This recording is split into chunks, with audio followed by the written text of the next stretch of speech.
Bonjour Guillaume du Carillon, est-ce que du coup je viens t'apporter les pictogrammes Ok, qui te manquaient, ça marche. donc les invendus et les bons pour les cafés.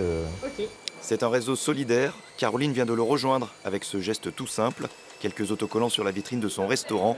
La voici désormais membre du Carillon Lyon, des commerçants accueillants et bienveillants envers les sans-abri. Franck est un habitué du quartier.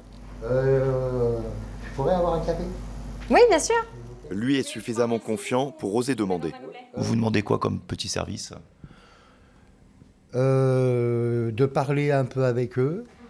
S'ils ont des invendus, que je passerai les prendre. Un verre d'eau, un café.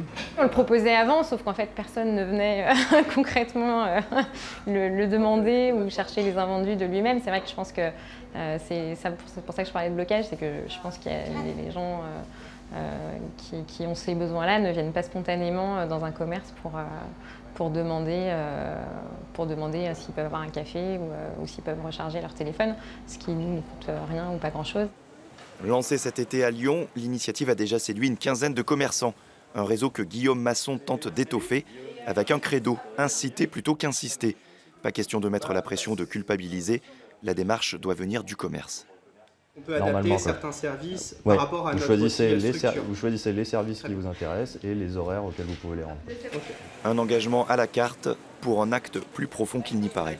Le plus dur, c'est l'indifférence et l'estime de soi que perdent peu à peu les personnes du fait de leurs conditions et du fait de leur isolement.